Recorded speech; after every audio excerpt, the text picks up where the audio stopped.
always do. But this is the Beachside Chat. So thank you for joining us here this morning. And just got a couple of things. You can see Andy over my shoulder. He's helping me out this morning. Hi, Andy. How's it going? Marvelous, he says. So he's the sound guy. You can trust him. So Andy, would you push the down button on that video computer and bring up our beach? And we will get this back to a little bit more normal. So, again, thank you for tuning in, joining in. No? The what button? The down arrow. I did. Okay, maybe the right arrow? Nope. Or just click on the, go over to Easy Worship. Yeah, we're handling all of our issues. Pastor's not here and everything goes to junk. And, the sound guy can be taught video things.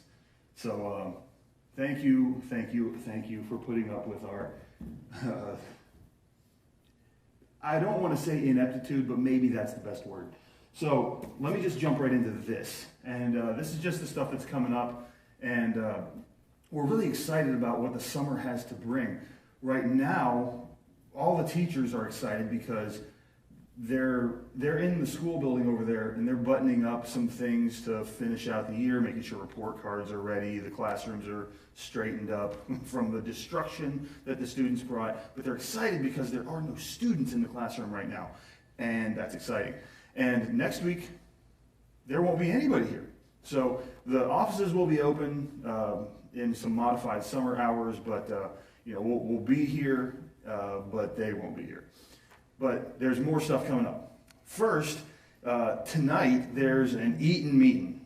Tomorrow, I'm reading it now. Tonight, Monday, at 7 o'clock, all the men of the church are welcome to join us for a potluck dinner here at the church. That's right back there. Did you turn me off? He turned me off. Okay. So they're going to be right back in the fellowship hall, and you're encouraged to bring a covered dish and just enjoy what everybody else has to bring. It's going to be, if you've ever had dinner, a carry-in dinner at a Baptist church, then you are in for a treat. So, guys, come out, be part of that. 7 o'clock, that's tonight. Now, this is the scary part for me anyway, because 2 weeks, that's all that separates us from Vacation Bible School. And so this year's theme is I'm in the Lord's Army, so everything's camo. There's, if you don't have or didn't take the opportunity to get some flyers to invite people to Vacation Bible School, we have them here out in the lobby on the Welcome Center. There's, half size kind of like this. There's full size, full sheets of paper. Take the camo paper and pass it out to everybody. It's going to be a great time. And, it's going to be a whole lot of fun on each night, but especially on Friday night when we have the big, what do they call it, a carnival or something? It's going to be amazing. But we do need cookies for that. We need, we have 3 days of just handing out cookies, and we want to have a lot of kids here, so we need a lot of cookies. The bulletin actually does have the modified summer hours, and Monday through Friday this year, 9 a.m. to 1 p.m. So that's kind of, after 1 p.m., if you need us, you just call us. But the office will be closed. So that's the stuff, the big stuff that's coming up. Camp is a little bit farther off than that for the teenagers, but not too much. That's beginning of July. So that's all the stuff we're really excited about in the summer, and there's probably going to be more stuff that pops up as we go along. Oh, it's not in the bulletin. Don't forget, July 4th. July 4th, Pastor is very excited about having that, what was he calling it, ice cream social or whatever. We want ice cream, okay? And we need to celebrate the independence of America with ice cream. I don't know why that goes together, but it just seems natural. And so if you want to buy some ice cream or if you want to churn some ice cream yourself, if you've got that kind of skill, then bring it to the table. We will all appreciate you. And so that's coming up on July 4th. Now, before I let you go today, let's look into the Word of God. And Sometimes Pastor does what he's doing in devotion. Sometimes he does the verse of the day on the app. That's the direction we're going to go today because I like this so much. Psalm 91, verses 1 and 2 says this: "He that dwelleth in the secret place of the Most High shall abide under the shadow of the Almighty. I will say of the Lord, He is my refuge and my fortress. My God, in Him will I trust." It's very symbolic here, where it tells us, "He that dwelleth in the secret place of the Most High shall abide under the shadow of the Almighty." There's just this picturesque symbolism there of how God protects us. And then it goes right into verse 2, saying that He is our refuge and our fortress. A fortress is a very specific thing. When you talk about a fortress, you're not talking about a palace. You're not talking about luxury. You're not talking about provision. You're talking about protection. And there's so many things that come up in our lives and that we require the competence, the know-how, the might, and the protection of God. And our lives are...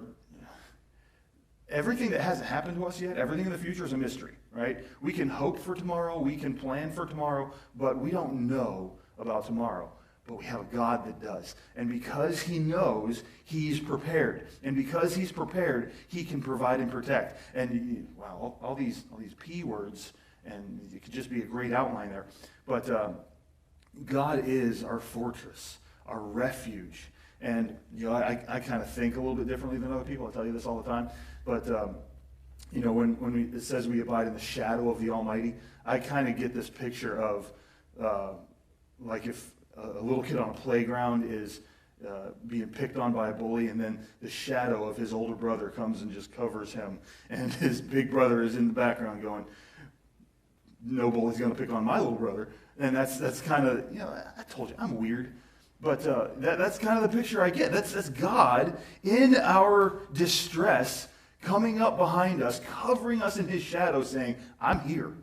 And when I'm here, there is nothing going to happen to you that I don't already know about and that I don't approve." That big brother on the playground saying, "Nothing's going to happen to my little brother that I don't approve of." And for me, in my family, what that meant was, you can't pick on my little brother.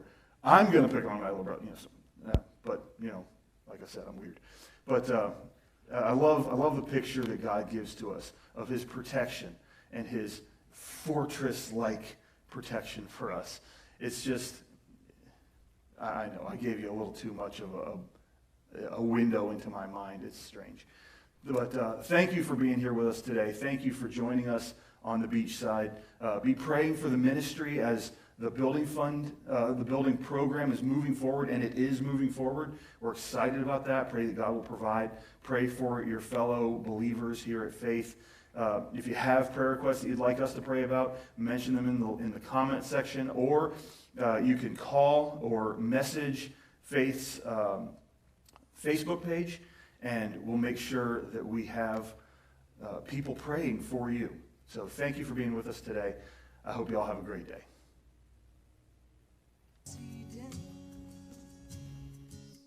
That's how mercy lies. That's who mercy is, and that's where mercy lives.